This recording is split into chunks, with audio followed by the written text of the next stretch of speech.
শেখ হাসিনা সরকার তো জনগণের মাথায় কাঁঠাল ভেঙে দেশের অর্থনীতির অর্ধেক টাকা লুট করে দেশ থেকে পাচার করে দিয়েছে।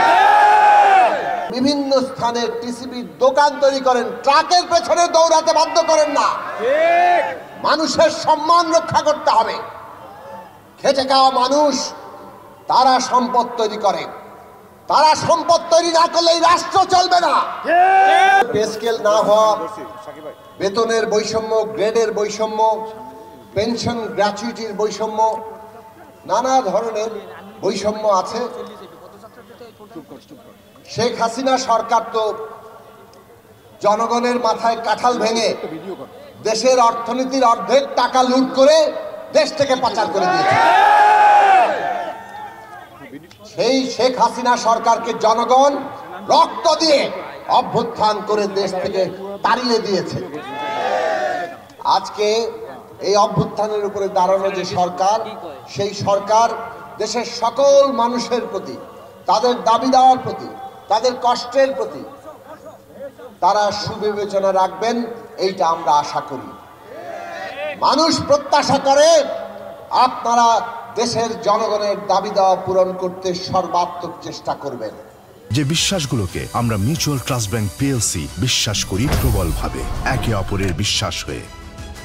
Mutual trust bank, you can bank on us. আজকে সারা দেশের মানুষ দ্রব্যমূল্যের নাকাল হচ্ছে। আয়ের সাথে ব্যয়ের কোনো সঙ্গতি নেই।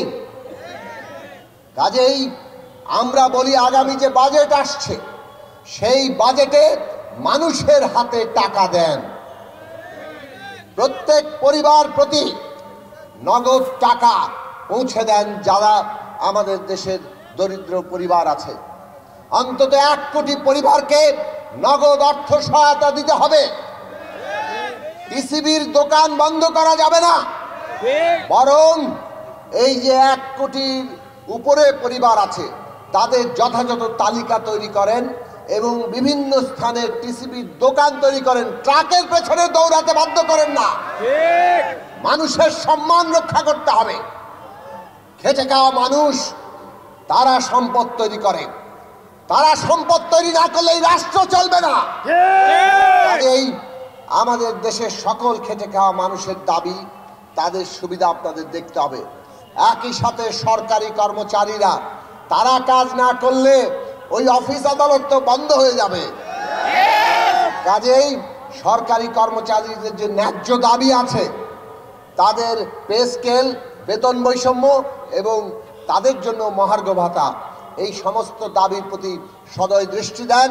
অবিলম্বে সেই সব দাবি নিয়ে আপনারা আলোচনা করেন, বসেন এবং আগামী বাজেটের আগে এই বিষয়ে উদ্যোগ গ্রহণ করেন। আমরা আপনাদের আন্দোলনের ন্যায্য দাবির সাথে আছি, সেই থাকবো, সেই আশাবাদ রেখে, সেই অঙ্গীকার রেখে আমি আমার বক্তব্য শেষ করছি।